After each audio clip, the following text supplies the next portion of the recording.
전교 꼴찌하면 경희대 간다. 학교가 좀 무책임하더라. 잘 봐주지 않더라. 그냥 가만히 있더라. 자기주도 하지 못할 것 같으면 가지 마라. 아니, 민사고는 비가 있어도 갈 수 있어요? 입시에 도움 안 되는 활동을 많이 할 수 있는 학교. 너랑 똑같은 친구가 200명이 있어서 힘든 학교다. 절대 그렇지 않다. 학원의 농단이다 라고 얘기를 하고 계세요. 여학생이면 어디 학교 가라고 말씀하실 것 같아요?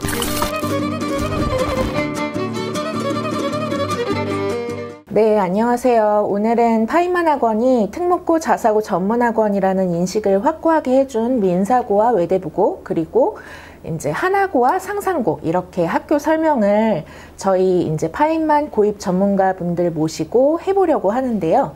우선 파인만에서 민사고 입시 역사의 산증인 조태범 부소장님이십니다. 안녕하세요. 현재 민사고 입시를 담당하는 조태범 부소장입니다. 저는 분당에서 특목고 자사고 전체 입시를 맡고 있지만 특히 인기가 높고 합격자 비율도 높은 외대부고에 대해서 주로 이야기할 엄보영 소장이라고 합니다. 또 대치에서 특목고 자사고 전체 입시를 잘 알고 계시지만 오늘은 서울 지역의 수시 절대강자 하나고랑 정시 절대강자 상산고의 학교 설명을 해주실 이수봉 소장님도 모셨습니다. 안녕하세요. 입시 탐구 엔터테이너 이수봉입니다. 네, 일단 저희가 오늘 모인 자리에서 이야기하기는 다 할 얘기가 많은 학교들이에요. 그렇죠? 네, 그래서 오늘은 심플하게 민사고, 외대부고, 하나고, 상산고에 대한 이 학교의 가장 큰 장점, 자랑 두 가지씩 이야기를 해보려고 합니다. 구독자 여러분들께서 이 학교에 대해서 앞으로 다뤘으면 하는 주제가 있으시면요, 댓글로 남겨주시면 다음 영상 제작 때 참고하도록 하겠습니다.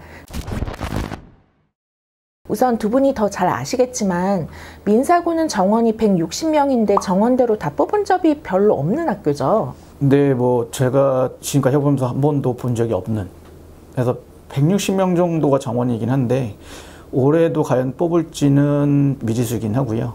보통 한 150명 중반대에 일반적으로 합격을 하고 있습니다.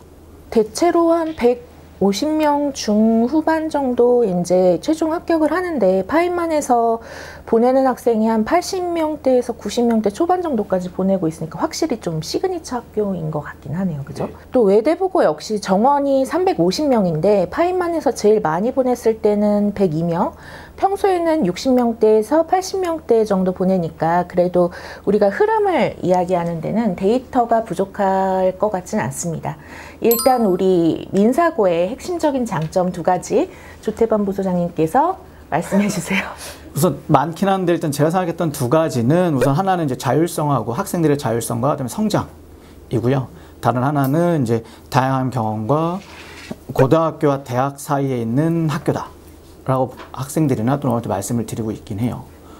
일단 첫 번째 이유를 말씀을 드리면, 민사고는 말 그대로 학교 전반적인 생활 자체 학생들이 스스로 결정을 하고 그에 따른 책임과 결과들을 얻어가는 부분이 있다 보니까 3년간에 얼마큼 본인의 의지에 의해서 학교 생활을 할 수 있냐에 따라서 좀 많은 상황들이 달라지고 결과도 많이 달라지고 있긴 하고요. 그러다 보니 제가 입시하면서 알고 있던 중학교 3학년 때 모습과 실제 1년, 2년 그리고 3학년이 되고 졸업했을 때 모습과 많이 다르거든요. 그래서 가끔 놀라기도 하고 이제 어머니 말로 철들었다 라는 이야기를 좀 많이 하는 부분이 있긴 하고요. 두 번째, 다양한 경험이라는 얘기는 아마 서울 지역이나 경기 지역에서는 이 아이들이 도대표로 체육대 같은 거 나갈 일이 없잖아요. 민사고는 강원 도민체육대회를 나가거든요. 거기서 뭐 우승도 하고 올해도 아마 좀 여러 개 우승을 했었는데, 이러한 이제 지역 내 활동들도 꽤 하고 있지만 별도로 이제 민사고에서 가장 제가 볼 때 특이점이라 할 수 있는 것들이 이제 비전 트립이라고 하는 수학여행인데, 미국에 있는 뭐 관광뿐만 아니라 여러 아이비리그 학교들을 방문하고 그 안에 현재 민사고에서 졸업 후에 학교에 그런 학교에서 뭐 재학 중이거나 또는 이제 교수님이 계시는 분들이나 선배들을 만나서 실제 민사고 이후의 어떤 비전들을 많이 보고 경험하고, 제가 마지막으로 좀 특이하게 보는 것 중 하나는 휴학이 있거든요, 민사고가. 근데 다른 고등학교는 휴학이란 말을 들어본 적이 없는데 민사고는 휴학생들이 종종 있어요. 그래서 그 아이들이 보통 1년 정도 휴학을 해서, 그래서 제가 아까 말씀드린 대로 고등학교와 대학교 사이 다 얘기할 수 있는 부분들이 좀 이 학교만의 특징이 있다라고 말씀을 드릴 수 있을 것 같아요. 휴학을 많이 하나요? 네, 하죠. 그게 여러 이유가 있긴 한데요. 아무래도 기숙사 생활을 함에 있어서 어려움이 있거나 아니면 부족한 공부를 더 채우려고 하거나 뭐 이런 재수라는 느낌보다는 휴학 후에 진로가 좀 더 고민한 아이들도 있긴 해서 그냥 이유 없는 휴학보다는 충분한 고민하고 숙고해서 결정하는 부분들이라 보시면 돼요. 주로 어느 학년에 휴학이 가장 많이 발생하나요? 보통 1, 2학년? 근데 1학년 때가 일단 좀 많고요. 그다음에 2학년 가서는 이제 진로에 대한 고민이 좀 깊은 아이들이 덜어 있긴 하죠. 네.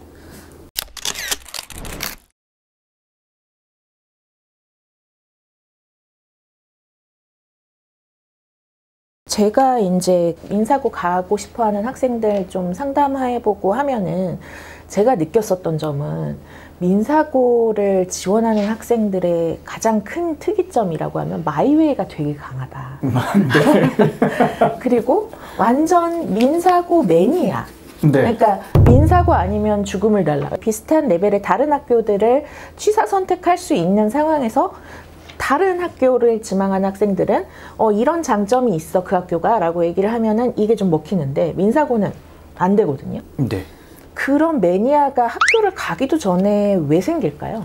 우선 상담해보면 일단 어릴 때부터 그런 학교 내 교육 이념이라던가 어떤 수업적인 프로그램, 그러니까 활동들에 대한 다양성, 아까 말씀드린 이런 부분들이 좀 아이들한테 많이 이제 좀 영향을 미치는 것 같고, 또 하나는 이제 민사고 내 이제 캠프니 GLPS를 다녀오면 많이들 바뀌죠. 신봉자 비슷하게.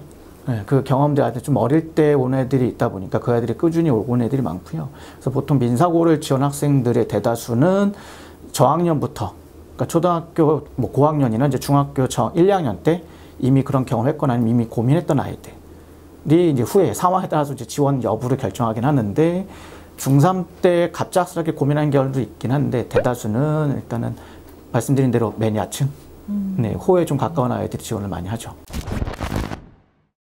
민사고의 좋은 점들을 많이 말씀해 주셨잖아요. 네. 궁금한 게 학생들이 자유롭게 활동할 수 있다고 하는 점이 장점이긴 해도 그거를 이렇게 뒤집어서 보면 학생들이 마음대로 활동할 수 있도록 그냥 놔둔다, 신경을 쓰지 않는다, 이렇게 보일 수도 있잖아요.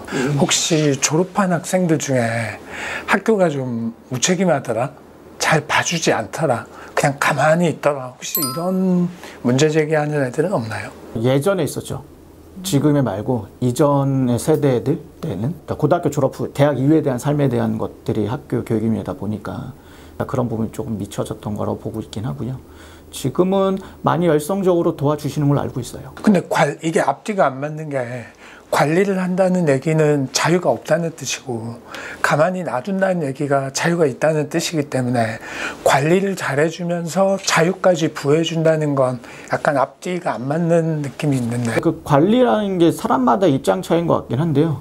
그러니까 보통 방임 같은 느낌은 아니지만 어쨌든 뒤에서 이제 보조 역할이나 조언자 역할인 거지, 이 길로 가야 되라고 해주시는 건 아닌 거죠. 그러니까 그 모든 선택에 대한 건 아이들이 하는 거고, 다만 그 선택에 대한 폭이나 그런 부분들을 조정해주는 부분들은 좀 어떤 대회라던가 아니면 다 활동을 하고 싶으면 그거에 대해서 학교에서 최대한 할 수 있게끔 잡아주는 부분들이 있는 거죠. 그러면 학생에 따라서는 나한테 조언을 해주긴 하지만 이렇게 해라 저렇게 해라 라고 해주지 않으므로 학교가 별로 안 해주는 것 같아 하고 섭섭해할 네. 가능성도 있네요. 그죠. 그래서 저는 그래서 그런 아이들이 있을 수 있는데, 그래서 민사고를 진학한 아이들한테는 반드시 이야기를 해줘요.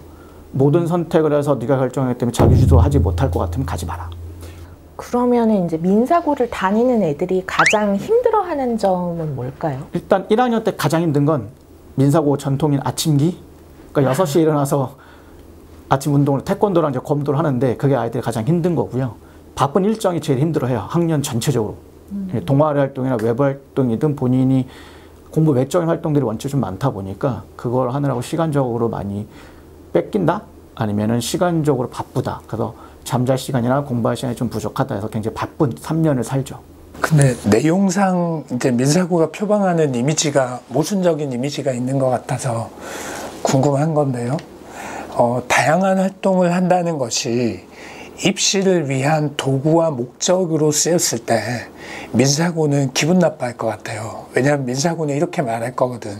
우리는 입시를 위해서 그걸 한 것이 아니다라고. 근데 만약에 입시와 상관없는 다양한 활동을 많이 한다면 입시를 위해서 고등학교를 선택한 사람 입장에서는 쓸데없는 일들을 많이 하는 거잖아요. 그게 60, 70 인생 길게 보면 뭐 도움이 될 수도 있고 안 될 수도 있고 뭐 긍정적인 면이 분명히 있을 수도 있겠는데 당장 입시만 보면 쓰잘데기 없는 일일 수 있단 말이에요.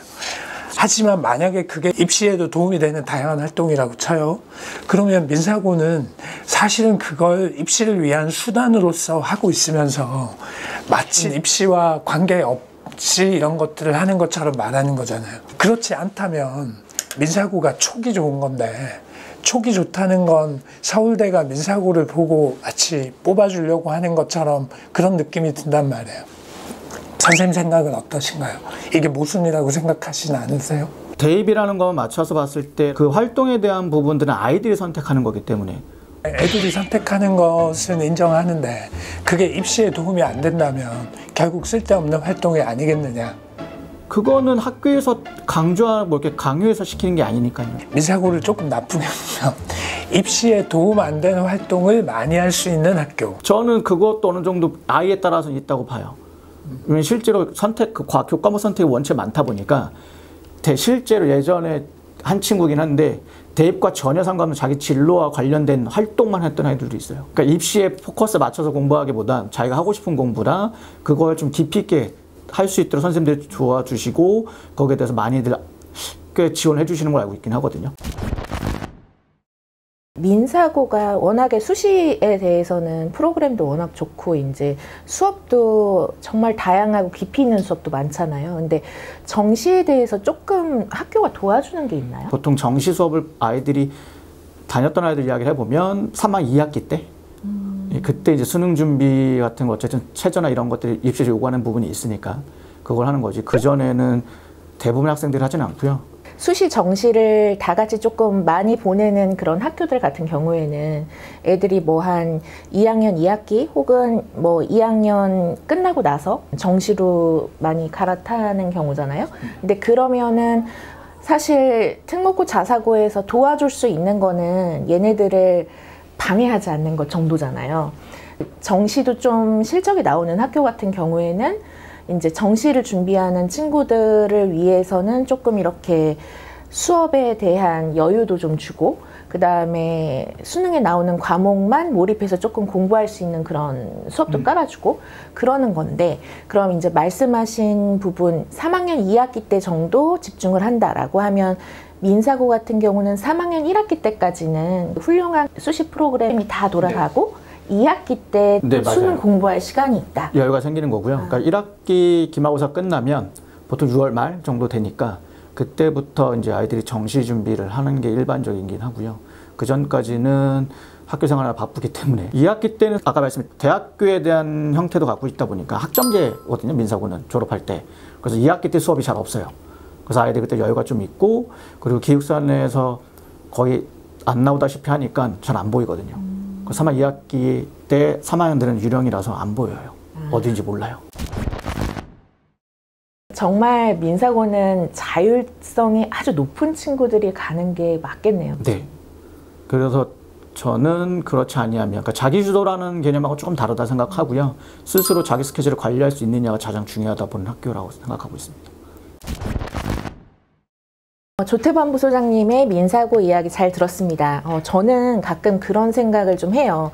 사실 오늘 이야기할 학교들 다 너무 장점이 많고 또 훌륭한 학교고 또 학생들이 정말 많이 가고 싶어하는 학교지만 지리적으로 그렇게 유리한 학교는 아니잖아요. 막 이렇게 강남 3구나 교통의 요지에 있거나 이런 학교는 아니기 때문에 교육 철학도 좋지만 이제 실적이 안 좋으면 바로 지원율이 떨어질 수밖에 없는 학교인 것 같아서 교육 정책에 대한 기민성 그리고 이에 따른 효율적인 액션 플랜이 나오면 학교 전방위적으로 얼마나 빠르게 실행하고 대처하느냐 이게 정말 중요하다고 생각을 하는데요. 제가 생각하는 외대부고의 대표 장점 첫 번째가 바로 이 점이라고 생각을 합니다. 그 고교 공정성 강화 방안 정책이 한동안 쏟아진 적이 있었잖아요. 그래서 기존에 매년 만들어서 제출하던 고교 프로파일도 없어졌고 뭐 학교명, 지역명 삭제됐고 수상 기록 줄이고 나중엔 빼고 독서 기록 뭐 대입 제출용으로는 빠지게 하고 자율 동아리도 이름만 쓰게 하다가 이름조차 빠지게 되고 그래서 일반고를 보면은 예전에 비해서 좀 동아리 활동이나 이런 적극성이 좀 많이 떨어져 보이는 학교들도 보이거든요. 이 학교 굉장히 스마트하다라고 생각이 들었었던 게 그해 9월에 학교 입학 전형 설명회 첫 번째를 딱 갔더니 기존에 한 번도 이야기한 적이 없는 과목별 그룹 스터디 활동을 자꾸 말씀을 하시는 거예요. 외대부고는 학생들 간의 상호 협력, 집단 지성 이런 거를 되게 중요시 여기는 학교인데요. 그래서 이 학교 인재상이 창의성, 자율성, 인성인데 그 중에서도 창의성은 예전엔 집단 창의성이라고 표현을 했었거든요. 그래서 학생들이 어떤 공동 목표랑 자기주도 학습력을 가지고 계속 활동하는 것, 이거 굉장히 중요하게 여기는 학교인데 그 대명사가 계속 200개가 넘는 동아리로 표현되다가 그 해부터 한 2년 과목별 그룹 스터디 활동을 중점적으로 이야기를 들었던 것 같습니다. 이런 부분에 대해서 기민성을 볼 수 있었던 대목이 뭐냐면은 우리 애들의 집단 지성은 우리 학교 교육 철학이고 또 우리 주요 입시 전략이라서 보여줘야 되는데 또 학생부 기재 요령이랑 요새 나오는 정부 지침이 너무 강력하고 의지가 강해 보여가지고 뭔가 정석대로 해야 될 것 같은 그런 예감이 들었나 봐요. 그러면은 이제 해당 수업 시간과 직접 연관돼서 교과 선생님이 당연히 써줄 수 있으면서 동아리 활동같이 보이는 애들이 서로 다른 스토리로 집단지성을 만들어가는 과정을 어떻게 보여줘야 되지? 그러면 이제 교과별로 작은 동아리처럼 만들면 되지 않을까? 그 이름을 이제부터 그룹 스터디 활동이라고 하자. 제가 처음 들었을 때는 딱 그 느낌이었고 이런 부분에선 좀 굉장히 민첩하고 스마트하게 움직이는 학교구나 그런 생각이 들었습니다. 그리고 대표 장점 두 번째는 이거는 장점이 되기도 하고 단점이 되기도 해서 대표 장점 2개 중에 하나 꼽는 게 맞나 싶긴 한데 그래도 들어가야 될 것 같아요. 외대부고를 쓰고 싶다고 이제 상담하러 오는 친구들한테 제가 늘 하는 말이 있는데요. 외대부고는 너보다 넘사벽으로 잘하는 친구가 200명이 있어서 힘든 학교가 아니라 너랑 똑같은 친구가 200명이 있어서 힘든 학교다. 왜 단점이자 장점이냐? 일단 단점은 너무 당연하게 내신 따기가 그만큼 힘듭니다. 나랑 비슷한데 나보다 내신 습관이 더 꼼꼼한 애가 있고 나랑 비슷한데 나보다 더 공부 경험이 많은 친구가 있고 이런 식이거든요. 근데 이게 왜 장점이냐, 우리 중학생 여러분들 보고 계시면 학교에서 모든 수행할 때 아쉬운 사람이 나밖에 없어서 나 혼자 다 했던 기억 한 번쯤은 다 있으실 거예요. 또 고입에 도움이 될까 싶어서 자율동아리를 만들었는데 최소 인원이 중간에 나갈까봐 자료 조사를 내가 다 해간다든지 아니면 친구들이 해달라는 주제를 다 넣느라고 내 주제는 오히려 줄어든다든지 이런 적 많을 것 같아요. 그런데 이런 활동들이 사실 고입에서도 대입에서도 정말 중요하고 또 이런 활동 좋아하는 친구들도 많은데 가면은 진짜 다 나 같은 친구들만 있다. 그래서 외대부고 가서 졸업하고 대입 결과가 마음에 드는 친구도 있겠지만 마음에 안 드는 친구도 있을 거잖아요. 근데 대입 결과는 마음에 안 들어도 외대부고를 간 건 좋은 선택이었다. 그렇게 이야기하는 친구가 좀 많은 것 같아요. 또 희한한 게 이 친구들 동생들이 또 외대부고를 준비하겠다고 하잖아요. 그럼 일단 대부분의 어머님은 반대하세요. 왜냐하면 첫째가 너무 고생한 거를 봤기 때문에.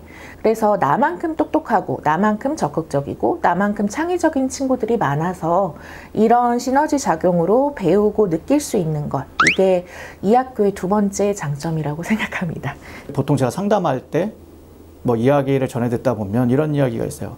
외대부고는 어쨌든 상위권 아이들이 가는 대치동의 최상위권 학교에 별 차이 없는 자사고가 아니냐. 그러면은 일반 광역자사고랑 외대부고만의 차이가 전혀 없는 거 아니에요? 외대부고 친구들은 약간 모범생 엘리트 요런 학생들이 이제 가장 좀 잘 맞는 학교인 것 같고 굉장히 이제 시장의 흐름을 빨리 읽고 그래서 상대방은 이렇게 나오니까 나는 그럼 이렇게 나가야 되겠다. 막 이런 것들을 좀 빨리 파악하는 학교이기는 한데 외대부고는 그래도 약간 이런 민사고나 하나고처럼 수시 프로그램의 좀 특징들이 보이는 학교라고 생각해요. 예를 들어서 지금은 소크라틱 디베이트 포럼으로 이름을 바꿨지만 예전 R&D 활동 같은 경우에는 한마디로 독서 토론 프로그램인데 전혀 상관없는 그런 도서 묶음으로 해가지고 그 해당 내용에 대해서 한 권 한 권 다 독서 토론을 하다 보면 얘네가 어쨌거나 결론을 내야 되잖아요. 그러다 보면 자연스럽게 융합적인 사고를 할 수밖에 없는 이런 프로그램들은 굉장히 수시 프로그램에 조금 고민을 많이 한 학교여야 가능하다고 생각이 들어서 그런 점에서 좀 차별점이 있다고 생각이 듭니다. 근데 저번에 네. 그 저번 영상 찍으실 때 외대부고에 들어가기 위해서는 수학 공부를 많이 해야 된다고 말씀하셨잖아요. 네. 근데 지금 말씀하신 내용은 너무 이상적으로 말씀하신 것 같다는 생각이 드는데 저는 외대부고를 싫어하는 게 아니에요. 네네네. 어떤 학교도 훌륭한 학교는 없다. 자기에게 맞는 걸 골라가야 된다라고 생각하거든요. 이 부분은 편집하시면 안 돼요. 제가 저를 따르는 학생 중에 외대부고를 목표로 하는 학생들이 가장 많기 때문에 저는 그 애들이 학교에 가서 잘 됐으면 좋겠어요. 근데 중학교 때 그리고 고등학교 때 자신의 꿈을 위해서 자신의 꿈을 찾아서 이런 활동도 하고 저런 활동도 하고 하는 수많은 학생들이 있어요. 그 애들이 중학교 때 학원을 많이 못 다녔어요. 그래서 수학을 공부를 많이 못했어요. 근데 얘가 이과예요. 그 학생들이 외대부고에서 살아남을 수 있다고 생각하세요? 그런 프로그램을 들으면서? 저는 이과는 그래도 수학 진도를 나간 상황에서 가는 거를 추천을 하는 편입니다. 그러면 지금 말씀하신 모든 이 좋은 것들은 수학 공부 많이 했을 때 그 전제를 깔고 도움이 된다 이렇게 말씀하시는 거네요. 뭐 그런 면이 있죠. 이게 수학 공부가 약간 두 가지 측면이 있을 것 같아요. 이제 어쨌거나 좀 고등학교에서 이 학교가 이제 2학년 같은 경우에는 워낙에 진도가 빠르다 보니까 그 진도를 다 이제 메이크업을 하면서 진도가 빠른 상황에서 내신 경쟁도 너무 치열한 상황이잖아요.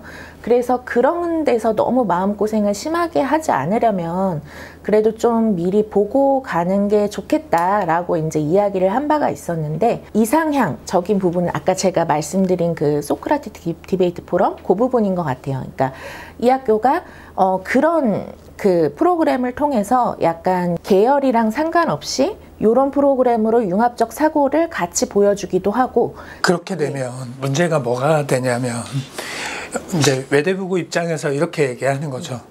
우리 학교는 다양한 프로그램들이 있고 좋은 프로그램들이 있으니까 우리 학교에 와서 열심히 공부해서 좋은 대학 가세요. 다만 당신들의 출신 지역 혹은 수학 공부를 얼만큼 많이 했는가에 따라서 아마 결과는 달라질 겁니다. 우리 학교에 와서 많은 노력을 해도 사실 별 수 없을 거예요.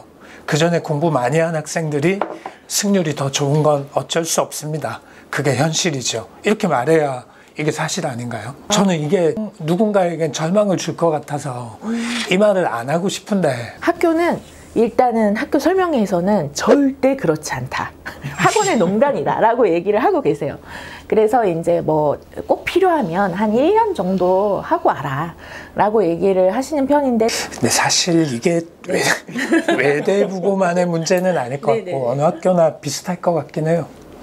근데 이 학교가 워낙 지금 주목받는 학교다 보니까 그게 유독 더 좀 눈에 띄는 것 같아요. 그런 걱정을 좀 많이 하시는 것 같더라고요. 사방팔방에서 외대부고 가서 뭐 괜찮게 하려면 이만큼 해야 돼 라고 이야기를 많이 들으니까 지레 겁먹고 도전을 안 하는 친구들이 있을까 봐 약간 학교 설명회 같은 거 할 때는 그런 점에 좀 이렇게 민감해 하시는 것 같긴 하더라고요. 저는 그렇게 안 하고도 잘하는 애들을 봤거든요. 네네네. 근데 많지는 않기 때문에 인생을 그렇게 살라고 모든 애들에게 강요할 수는 없잖아요. 철저하게 자기 계획을 지키고 아침부터 저녁까지 계획대로 실천하고 그러고 살기 쉽지가 않잖아요. 그랬을 때 다소 부족한 게 있더라도 극복하는 걸 봤는데 그렇게 극복하면서도 울고 불고 괴로워하고 자기의 선택이 옳은 건가 의심하고 그러고 살더라고요. 아마 그런 고생은 다 목표가 높이 설정이 돼 있고 그 목표를 달성하겠다는 욕구가 확실하니까 있는 거겠죠. 저는 그래가지고 얘네들이 하도 고등학교 때 울고 불고 자기를 의심하고 막 이런 일이 많잖아요. 그래서 약간 옆에서 봤을 때는 와 쟤는 뭐 대학생 때나 아니면은 회사 갈 때 느끼는 그런 좌절감을 고등학교 때 다 좀 미리 경험을 하는구나. 그러니까 어쨌거나 사람이 이제 좀 경험하고 이겨내야 되는 그런 고통의 양이 좀 있잖아요. 그래서 그런 부분에서는 이겨낼 수 있는 혹은 이제 극복까지는 아니더라도 내가 받아들일 수 있는 정도의 멘탈이라면 그것도 훈련되는 것도 의미가 있겠다라는 생각은 들었어요. 근데 좀 많은 친구들이 그 멘탈을 못 가질 수도 있으니까 그건 좀 걱정이 되는 부분이죠. 민사고 아이들은 어쨌든 그 졸업하고 나서 이후에 이야기할 때 대학 동기들하고 고등학교 3년 동안 뭐 했어 하면 할 얘기가 너무 많대요. 그래서 아이들이 안 물어본대요. 자기들은 한 게 별로 없어서 짜증난다고 속된 말로. 외대부고 애들은 3년 졸업하고 뒤에 대학 들어가서 많아요. 할 얘기가 많은가요? 많죠. 추억거리로서? 많은 정도가 아니고 대학 들어가서도 어느 과에 가 있든 꼭대기를 한다고 해요. 아니 그 성적 말고 학교 생활에 대한 추억. 학교 생활도 할 얘기가 많지. 지금 제가 최근에 물어본 여러 학생들도 이것도 좋고 저것도 좋고 동아리는 뭐 행복이고 보고서를 쓰면서 뭐 과학탐구의 진짜 방법을 배웠고 친구들하고 얘기할 때는 뭐가 좋고 그런 얘기 되게 많이 해요. 그게 민사고만의 장점이라고 생각하시면 안 돼요. 민사애들은 공부에 대한 이야기보단 학교 생활의 전반적인 대한 즐거운 추억들이 많은 이야기를 하거든요. 물론 거기에 가장 큰 건 비전 트립이긴 한데 그러니까 두 학교 자체 성격이 좀 나타나는 것 같아서 제 생각에는. 동아리 활동 같은 거를 막 1학년 때는 뭐 역사, 심화 동아리 막 이런 것만 하는 게 아니라 댄스 동아리, 그 다음에 치어리딩 하는 그런 동아리 뭐 이런 데 엄청 많이 들어가가지고 학부모님들은 걱정이 되게 많으세요. 1학년 때 애들이 너무 동아리에 미쳐있다. 또 외대부고 졸업하고 끝인 것처럼 외대부고의 생활을 즐기고 있다. 이런 동아리에 합격하면 네. 자기가 세계 최고가 된 줄 알아. 그러니까요. 민사고는 그렇진 않아요. 외대부고 애들이 그렇게 말하는 이유는 이 동아리가 전국 최고로 인정받는 동아리인데 내가 여기를 들어갔다. 나는 세상을 다 가진 것 같다. 이렇게 느낀다니까요. 근데 제가 애들을 만나보면 민사고 가려는 애들과 외대부고 가려는 애들이 종류가 좀 달라요. 민사고 가려는 애들은 어릴 때부터 민사고라는 그 이상적인 학교 이미지를 어느 정도 알고 있고요. 그 민사고의 그 높은 학비를 부담할 각오도 되어 있어요. 왜냐하면 여기는 최고의 학교니까. 우리나라에서 비교 불가의 최고의 학교니까. 근데 외대부고를 가려는 다수의 학생들은 외대부고의 프로그램과 외대부고의 동아리와 이것만 우선적으로 생각하는 애들은 별로 없어요. 거기에 가는 것이 내 인생을 성공으로 이끄는 가장 중요한 길이다. 그리고 이 학교가 우리나라의 최고니까 그래서 간다. 이런 게 있기 때문에 1학년 들어갔을 때 태도도 뭐 조금은 다르지 않을까 싶어요. 그래서 상대적으로 민사고 간 친구들이 고등학교에 입학하고 나서 조금 더 자유를 누리려는 의지가 조금 더 있을 것 같고 외대부고에 들어간 애들이 성적에 대해서 걱정하는 그 의지가 좀 더 강할 수밖에 없고 그 차이가 원래 애들이 종류가 달라서 그런 게 아닐까 싶고요. 제가 데리고 있는 대부분의 외대부고 반 친구들은 대부분이 전교 1, 2등 하는 애들이에요. 이 경쟁에서 치열하게 그 어떤 승부의 맛을 본 애들이고 이 맛을 못 느꼈을 때 굉장히 힘들어하는 성향도 가지고 있거든요. 내신에 B가 뜨거나 이건 있을 수가 없는 일이에요. 지금 민사고 까시는 거죠? 아니 민사고는 B가 있어도 갈 수 있어요? 뭐 학교에서 B가 없어서 못한다라기보다는 여러 아이들이 다양한 아이들이 지원하길 바라시는 학교고 대신 이제 그 아이들 학교 성적만으로 평가해서는 부분은 아니니까 기회 제공이 좀 넓다 보면 되죠. 다른 학교보다. 저는 민사고를 깐 게 아니기 때문에 이 부분은 편집해 주셔야 맞죠. 민사고는 이제 국제 계열이 있어요. 근데 외대부고도 국제 계열이 있잖아요. 근데 보통 흔히 제가 얘기해보면 국제 계열은 그래도 민사고가 더 좋아요라던 인식이 좀 더 있는 것 같아요. 근데 왜냐면 예전에 외대부가 제가 2개 반인가 뭐 외대부가 초창기 때 막 국제 쪽이 많았었는데 근래에 보면은 보통 국내 쪽 이야기가 더 많이 들리고 있어서. 근데 지금도 국제가 2반 정도는 운영이 되고 있는 걸로 알고 있어요. 근데 이제 다만 민사고보다는 조금 이렇게 국제가 약하지 않냐라고 말씀하시는 거를 저는 그렇게 좀 크게 와닿지는 않는 부분이 뭐냐면은 이게 선택 과목이 다 어떤 식으로 되어 있냐면은 소그룹에서 택일 이렇게 되어 있거든요. 그래가지고 국제 과목 한두 개, 인문 한두 개, 그 다음에 자연과학 하나 해가지고 요 중에서 택일 요 중에서 택일 하다 보니까 작은 꾸러미들이 계속 택일이 되어 있어요. 그래서 이제 민사고는 워낙에 예전부터 이런 국제 프로그램이 잘 되어 있어서 이제 쫙 펼쳐져 있다 보니까 국제에 대한 대비가 되게 잘 돼 있다라고 생각이 드실 수도 있는데, 요것도 꾸러미를 하나하나 다 국제로 선택을 하면 굉장히 그 국제 그 비중이 커지기 때문에 뭐 저는 큰 차이는 잘 못 느끼고 있습니다. 이거랑 상관없이 그냥 이제 들은 애들한테 들은 얘기는, 외대부고의 생활을 정말 즐기고 싶다면 국제 애들만 즐기고 있다.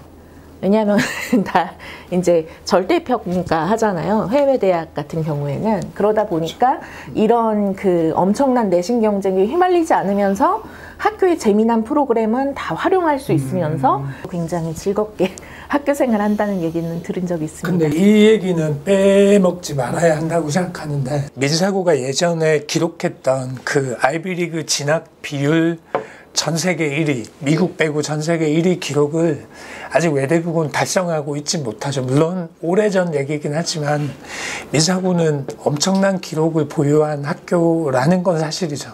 저는 이제 그 외대부고랑 말씀하신 국제계열을 가라. 근데 민사애들은 국제계열을 가도 치열해서 즐긴다 얘기하지는 못할 것 같고요. 다른 이제 외국계 학교나 또는 국제고 애들하고 좀 비교를 했을 때 필요한 GPA를 따는 게 쉽지 않다. 나름 국제도 경쟁이 치열하다는 부분 얘기를 해줘요. 다음은 이수봉 소장님께 하나고와 상산고 대표 장점 2가지 들어보도록 하겠습니다.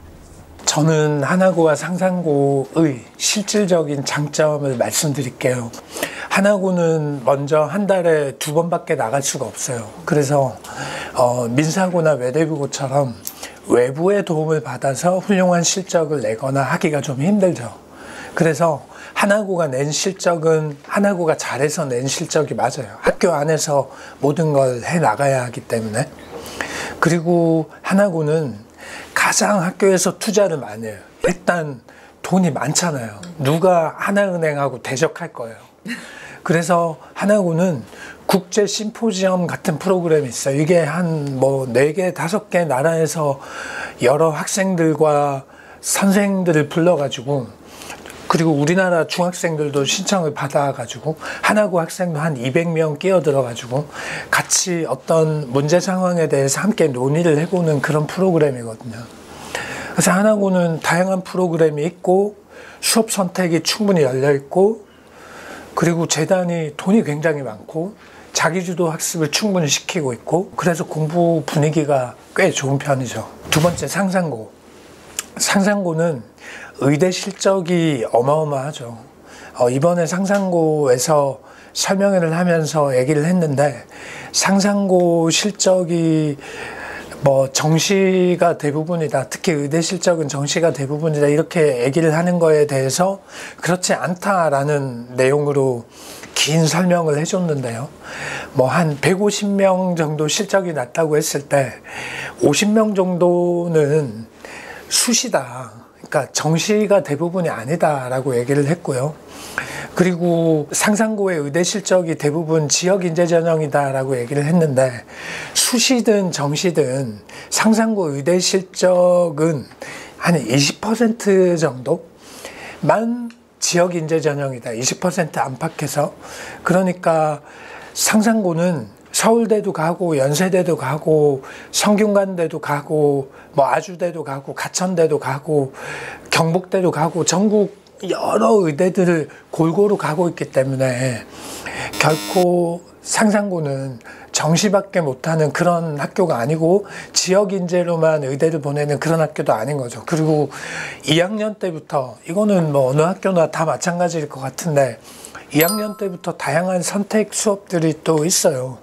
그래서 그런 선택 수업들을 듣고 대학으로부터 인정을 받는 거죠. 아, 그런 선택 수업을 들었구나. 그렇다면 너는 깊이 있는 공부를 했겠구나. 그럼 너는 우리 학교에 들어와도 되겠다. 이런 게 있기 때문에 상산고도 다양한 프로그램들이 있고 방과후 프로그램이 있고, 이 방과후 프로그램을 통해서 학원에 많이 가지 않아도 충분히 자기주도 학습을 할 수 있는 여건은 되어 있죠. 그런 점에서 상장고는 실질적인 결과가 좋고 내신이 있는 프로그램을 가지고 있다라고 말씀드릴 수 있어요. 근데 하나고 아까 말씀하신 것 중에 한 달에 한 번 나오나요? 근데 서울이잖아요. 네. 민사고는 강원도인데. 맞아요. 그래서 하나고가 민사고를 따라하는 거거든요. 왜냐하면 민사고가 먼저 만들어졌잖아요. 그리고 민사고에 있던 선생님들이 하나고 간 것도 사실이잖아. 그렇죠. 하지만 민사고는 강원도에 있잖아요. 민사고의 특징을 다 가진 서울에 있는 학교인 거죠. 학교에서 다 아이들을 만들어서 대학을 보냈다라는 거는 그렇게 따지면 민사고 훨씬 더 정확하지 않을까. 뭐 외부에서 받을 수 있는 것들이 더 적고, 그다음에 교육 프로그램상 학년이 올라가면 올라갈수록 사교육을 받는 게 거의 힘든 부분들이 원체 많아지다 보니까. 그래서 저는 오히려 하나고 아이들이 오히려 학원에 나오기 더 편하고, 하다못해 옛날에 뭐 이런저런 얘기, 뭐 주차해서 과외를 받는 뭐 이런 이야기도 들렸었던 적이 있는데, 그래서 실질적으로 학교에서 이야기하는 거와 다른 부분이 더 있는 게 아닐까라고 생각은 하거든요. 그 부분은 어떻게 생각하세요? 아마 외부의 도움을 받으려는 의지는 있을 거예요. 성적이 잘 안 나오면 받으려고 노력하죠. 그리고 부모님이 약간 경제적 여유가 있으면 더더욱 어떤 방법이든 쓰려고 하죠. 그건 민사고나 하나고나 똑같다고 보거든요. 사실 민사고 뭐 자동차 타고 2시간 안 걸리기도 하잖아요. 그러면 심리적 거리가 먼 거죠. 그래서 안 가는 건데 실질적 거리가 뭐 먼 건 아니잖아요. 그래서 민사고가 이제 학생들을 모집할 때 우리 학교 그렇게 먼 학교 아닙니다. 막상 가보면 그렇게 멀지 않아요 라고 얘기하기도 하잖아요. 그렇게 봤을 때 저는 민사고나 하나고나 학원에 나오고 싶은 의지는 별반 다르지 않을 거라고 보는데 한 달에 한 번이라서 더 힘들다는 거죠. 학원이 수익을 내기가 어려운 거죠. 하나고 애들을 데리고 2주에 한 번이면 참 좋을 텐데 한 달에 한 번이어가지고 매주도 나올 수 있는 거죠. 아니요, 매주는 못 나오고요. 나오려고 하면 최대가 2주에 한 번이구나. 기가 가능한 기간이 정해져 있어서. 민사고는 학원 수업을 듣지 마라 이렇게 막 대놓고 막 얘기하는 학교는 아니잖아요. 근데 하나고는 한 달에 한 번인 이유가 하나고 안에서 모든 걸 해결해라. 그 의지가 매우 강력한 거거든요. 예전에 민사고도 그랬던 적이 있는 걸로 알고 있거든요. 한 달에 한 번 나오는 걸로. 근데 아마 학생들이 더 나가고 싶어 했을 것 같아요. 근데 하나고는 이걸 어떻게 해서든 지키려고 노력하는 학교죠. 학생들이 뭐 모범생 같은 친구들이 들어와서 뭐 학습 분위기도 좋고, 그 다음에 재단도 이제 빵빵해서 여력이 되는데, 근데 정시 실적은 사실 정말 적잖아요. 그러면은 학교에서 그만큼 내신이 안 되거나 이런 친구들, 지금 9등급제 내신으로 따지자면은 한 5등급부터는 정시 쪽으로 틀려는 친구들이 꽤 많을 텐데 왜 이 정시 쪽에는 이렇게 투자를 안 해주는 거예요?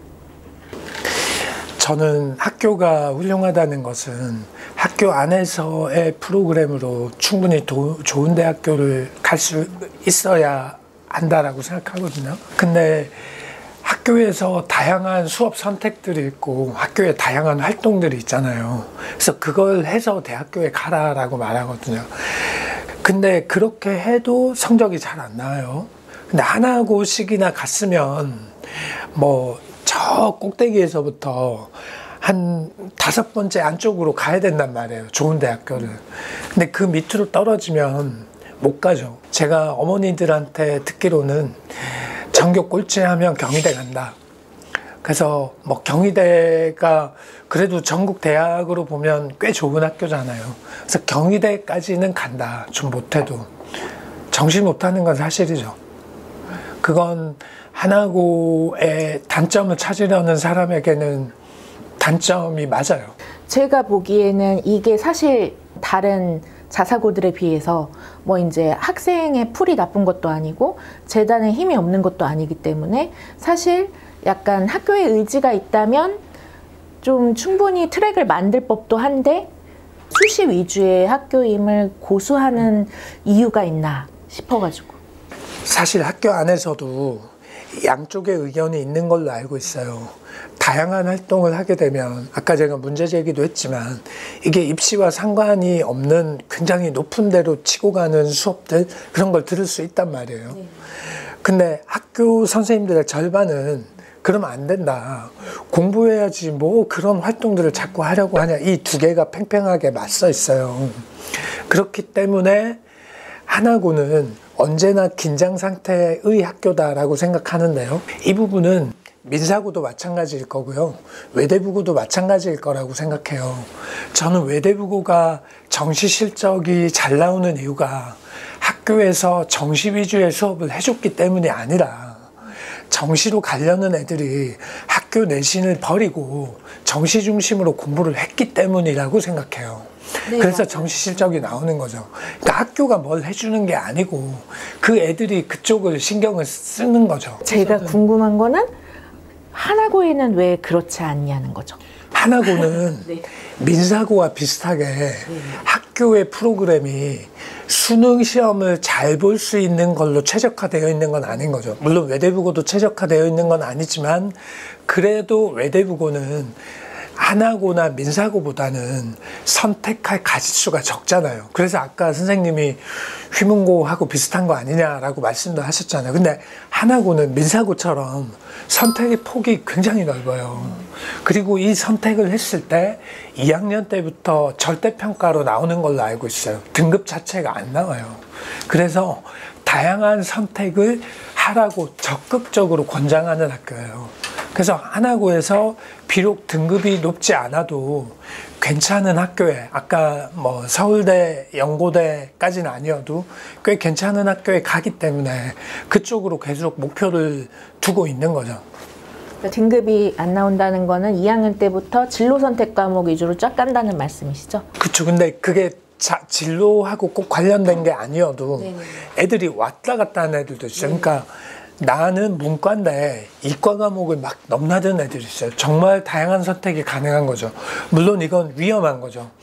지가 뭐라고 저 수업에 들어가서 이제 성적 잘 나오지도 못할 건데 저걸 듣고 있어 라고 할 수 있지만 그걸 들을 수 있어요. 근데 문과 학생이 이과 수학을 듣는다고 해도 일반 선택 과목에 해당하는 거를 듣게 되면은 그거는 9등급제를 무조건 받아야 되는 거잖아요. 현재 고등학생들의 상황에서는. 근데 그게 아니라 2학년 때부터는 이제 ABC 등급으로 이제 주로 나온다라고 하는 거는 이런 일반 선택 과목까지는 1학년 때 끝내고 2학년 때부터는 애초에 그냥 그 내신 등급 자체가 절대평가로만 나오는 진로 선택 과목 전문교과 이 위주로 깐다는 말씀이죠? 학생들 말에 따르면 2학년 때부터 등급이 나오지 않기 때문에 이 등급을 보고 싶어 하는 대학 입장에서 하나고를 평가하기가 어려운 거죠. 등급이 안 나오네? 우린 숫자로 애들을 뽑고 싶은데 근데 숫자가 빠져 있구나. 그러면 하나고가 갈 수 있는 하나고를 선택해주는 학교가 조금 제한적일 수 있죠. 아마 그건 민사고도 마찬가지일 거예요. 그래서 실적의 양상이 민사고하고 거의 비슷하게 나와요. 절반의 인원수가 어차피 민사는 100명 정도가 국내고 전체 150명 기준으로 봤을 때 하나는 200명이잖아요. 그러니까 딱 2배수. 국내 200명, 민사는 국내 100명. 학생 수가 2배라는 거. 그렇게 차이가 날 거니까 뭐 비교해 보면은. 그렇죠. 민사고는 올해는 바뀌지만 과거에는 사회통합전형 같은 게 없었잖아요. 네. 하나고는 이제 사회통합전형을 일정 부분 뽑아야 하고 지역 제한도 있기는 하죠. 강남 3구에 대해서 일정한 학생들만 뽑아야 하도록 20% 안쪽에서 뽑아야 하는 특징도 있죠. 민사고는 좀 강남 3구 애들이 좀 많은 편이잖아요. 근데 우리가 이제 대치동 학원에서 체감하기로는 많죠. 좀 많구나라고 느끼는데 하나고는 대치동을 포함해서 강남 3구 학생들이 많이 들어갈 수 없으니까. 근데 뭐 그 말에서 볼 때 꼭 대치동 애들이 많아서 학교가 잘 나온 건 아니라고 보고요. 민사고도 실제로 안에 보면 최상위권 아이들 보면은 꼭 대치동 애들이 아닌 애들 굉장히 분포가 많이 있거든요.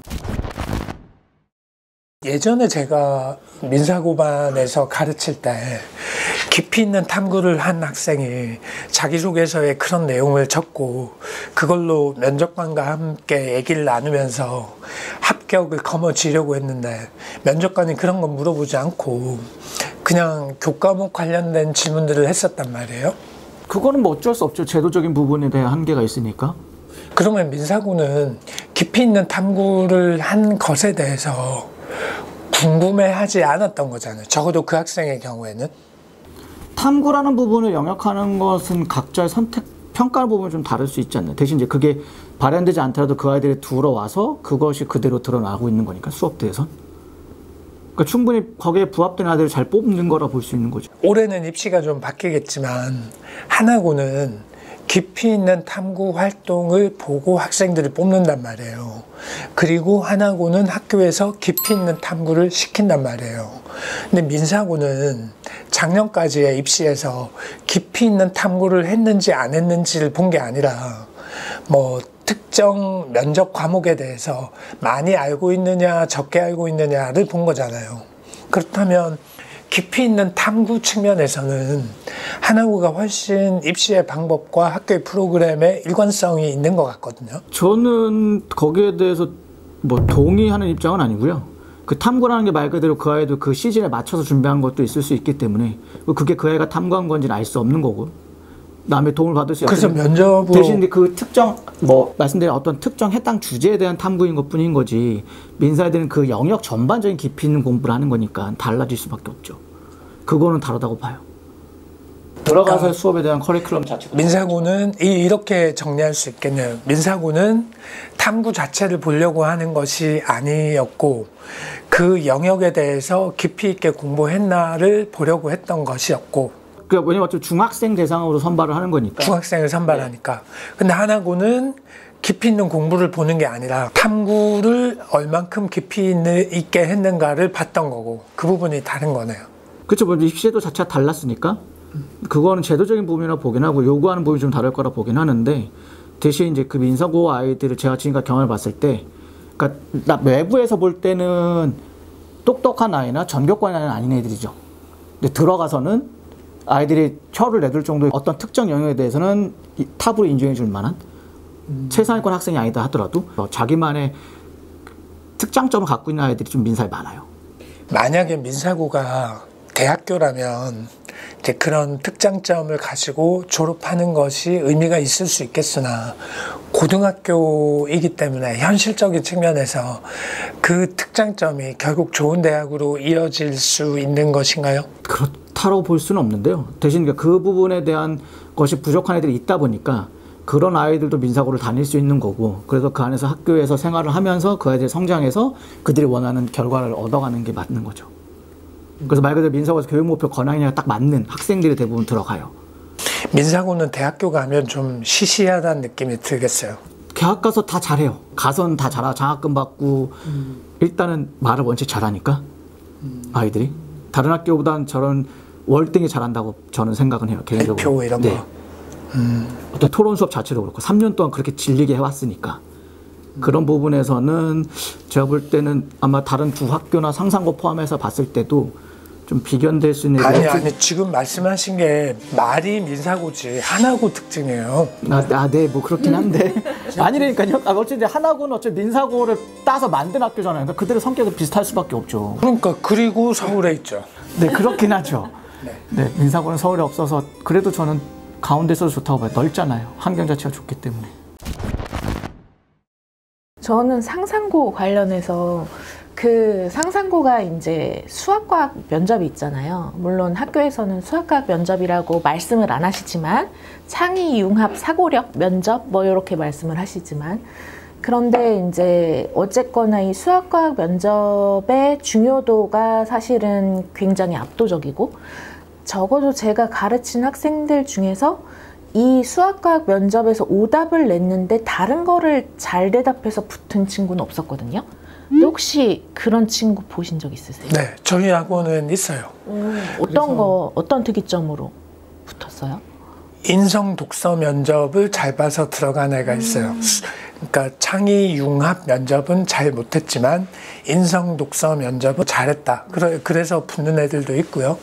그리고 자기소개서 관련 질문의 비중이 좀 낮은 것 같긴 한데 자기소개서를 아주 눈에 띄게 써가지고 그 부분에 대해서 질문을 받고 이것이 결국 합격의 가장 결정적 이유였을 것이다. 다른 것들은 그렇게 잘하는 애가 아닌데 라고 분석되는 애들도 있어요. 수학 같은 경우에는 하나만 물어보는 게 아니라 뭐 처음 질문은 약간 오답이었더라도 그거를 그냥 끝내지 않고 계속 추론해서 계속 재질문이 나오잖아요. 그래서 재질문에 대해서 충분히 이제 수학적인 그런 사고력을 많이 보여준 친구면 붙는 경우가 있었는데 아예 이거를 수학 면접을 망치고 다른 거는 잘 봤을 때 붙는 친구를 못 봐가지고 궁금했었는데 저는 봤어요. 네. 있으셨구나. 네. 그래서 그건 저도 인정하는 바예요. 창의융합 면접이 훨씬 비중이 높고 여기에 시간도 더 쓰는 학교고 그리고 상상구 이미지 자체가 그 영역이 중요한 학교이기도 하잖아요. 그렇지만 이 창의융합을 망쳐도 합격한 애들이 있더라. 민사고, 외대부고, 하나고 보면은 수업 대한 선택폭들이 좀 있잖아요. 상산의 이미지는 그러진 않거든요. 상산고는. 상산의 이미지가 그렇진 않죠. 네. 보통 이렇게 뭐가 짜여져 있는 스케줄대로 이 수업을 선택하게끔 일반고처럼 약간 이렇게 강요받는 느낌이 좀 있고 또는 이제 자기가 원하는 진로에 대해서 필요한 뭐 진로 선택 과목이 됐든 이런 것들을 수업으로 들을 수 있는 부분들이 있다라는 얘기를 들어본 게 잘 없어요. 그러면 그런 수업들 자체가 원래 상상고가 있는데 아이들이 그런 수업을 몰랐던 건지 아니면 외부적으로 안 알려진 건지. 외부적으로 안 알려진 거죠. 상상고도 2학년 때부터 선택 과목들이 있어요. 이 선택 과목들이 외대부고와 별로 다르지 않아요. 다만 외대부고는 동아리가 엄청나게 활성화되어 있죠. 외대부고가 압도적으로 전국의 다른 학교와 비교했을 때 자랑할 수 있는 게 동아리인 것 같긴 한데 뭐 동아리가 활성화되어 있다는 건 사실이에요. 근데 상상고도 방과후 프로그램이 활성화되어 있어요. 교과목에 도움을 받을 수 있는 그런 방과후 프로그램이 많고요. 민사고만큼 다양하진 않을 거예요. 민사고는 그 다양성에 있어서는 정말 압도적인 학교라고 생각을 하거든요. 그러니까 민사고가 보기에는 별로 선택할 게 없다라고 느낄 수도 있겠으나 선택할 수업들이 있다. 그리고 그것을 대학으로부터 인정받을 수 있다. 그러면 앞으로 이제 고교학점제 시행되면서 나름의 학교에서 갖고 있는 장점들도 드러날 수 있다고 보는 거예요. 그렇죠. 그리고 더욱 노력을 할 것이다. 상상고도. 왜냐하면 상상고도 지금 제도가 바뀌면서 서울에 있는 학생들이 상상고를 갈 때 조금 주저할 이유가 생겼단 말이에요. 그렇기 때문에 상상고는 더욱 매력적인 학교로 변모해야 될 이제 목적이 생긴 거죠. 그래서 그런 학생부 종합전형을 위한 프로그램들을 개발을 하고 확장을 시킨다고 해요. 설명에 의해서. 네. 그리고 상상고에 들어온 애들도 모범생들이란 말이에요. 뭐 예를 들어서 대치동에 있는 학생들이 대치동에서 잘 나가는 학교를 간다고 했을 때 전교 꼴찌든 꼴찌에서 바로 앞이든 가는데 장애가 없단 말이에요. 성적으로 뽑히는 게 아니기 때문에. 근데 상상고는 내신 성적 커트라인이 있어요. 그리고 면접을 잘 봐야 들어올 수 있단 말이에요. 그러니까 상상고도 모범생들이 모여있는 학교예요. 그리고 우리 학원 상상고 반에 오는 다수의 학생들이 자기 학교에서는 공부를 잘했던 애지만 상상고 반에 들어오면 엄청 위축당한단 말이에요. 애들이 너무 뛰어나다고 말하면서. 상상고에 들어와서 기숙사 활동을 하면, 기숙사 생활을 하면서 공부를 하는 것은 아까 하나고에 대해서 얘기했던 것과 마찬가지로 모범생들끼리 모여서 공부를 하는 거기 때문에 이건 과거와는 아주 다른 생활을 할 수 있는 거죠. 그러니까 이게 좋은지 나쁜지는 각자의 판단에 몫이겠지만 엘리트 학교다. 다른 학교는 한 번도 본 적이 없는데 체육 특기자 뽑잖아요. 태권도. 근데 그게 좀 그 재밌는 부분이 있는 게 전국 전형에서 일반 전형이랑 태권도 전형이 그 경쟁률이 경년으로 계속 바뀌어요. 그러니까 그 안 그래도 단수가 좀 오래 해야 되는 단수이긴 한데 이렇게 초등학교 때 꾸준히 쭉 다닌 친구들은 또 받을 수 있는 단수거든요. 의외로 그 단수를 가지고 있는 친구들이 많아갖고 일반 전형으로 쓸까요? 태권도 전형으로 쓸까요? 했을 때 저는 항상 얘기를 하는 게 작년에 경쟁률이 높았던 대로 쓰세요 라고 얘기를 하거든요. 왜냐하면 이게 태권도 전형이라고 해서 특별히 막 창의 사고력 질문이 더 쉬운 것도 아니고 예, 다른 이제 그런 면접 요소나 이런 게 크게 달라지지 않는 상황에서는 결국은 핵심적인 거는 경쟁률인 것 같은데 얘네들이 이렇게 경년으로 계속 차이가 나는 것 자체가 약간 들어가는 애들이 별 차이가 없는 게 아닌가라는 걸 좀. 분당에도 상상고반이 있죠. 네. 어떤 애들이 분당에선 많아요? 상상고반에 들어온 애들은? 일단 의대를 가겠다라고 이제 목표를 세운 친구들이 제일 많은 것 같아요. 그러니까 막 상상고를 택하는 이유라고 했었을 때 첫 번째 의대가 아닌데 지원을 하는 친구는 거의 못 본 것 같아요. 그렇구나. 예, 근데 문과인데 지원하는 애는 한 명도 못 본 것 같고요. 상상고 자기소개서가 특이한 게 장래 희망을 묻지 않거든요. 진로에 대해서 언급하라고 하는 내용도 없고 민사고도 외대부고도 하나고도 과고도 전부 다 진로 얘기를 쓰게 돼 있잖아요. 근데 상상고는 그게 관심이 없어요. 아마 의대를 목표로 비슷해서 많아서 그런 물어봐야. 네. 큰 의미가 없다.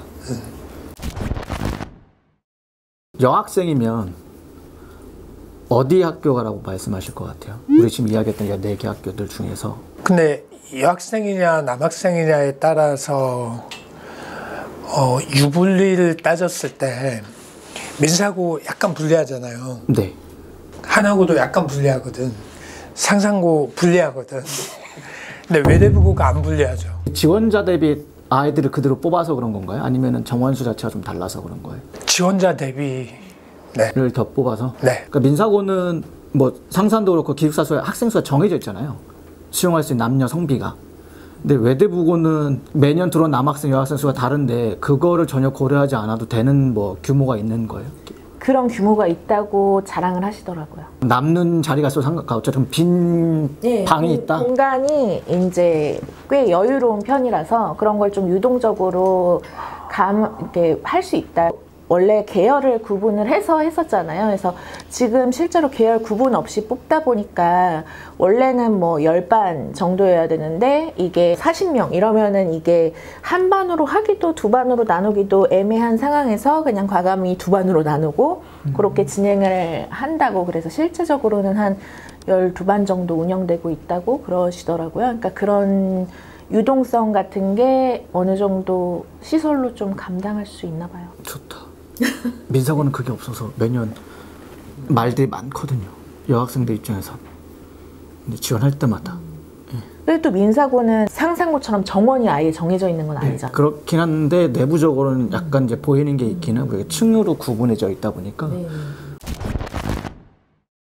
네, 오늘은 학생이나 학부모 여러분들이 많이 궁금해하시는 민사고, 외대부고, 하나고, 상상고에 대해서 파인만 고입 전문가들이 한자리에 모여서 대표 장점 2개 뽑기 인터뷰를 진행해 보았습니다. 구독자 여러분들께서 이 학교들에 대해서 앞으로 이제 좀 더 다뤄줬으면 하는 주제가 있으시면 댓글로 남겨주시면 다음 영상 제작 때 참고하도록 할 테니까요. 필요하신 분들은 댓글로 남겨주시면 되겠습니다. 구독, 좋아요 부탁드리고 다음에 또 인사드리겠습니다. 감사합니다.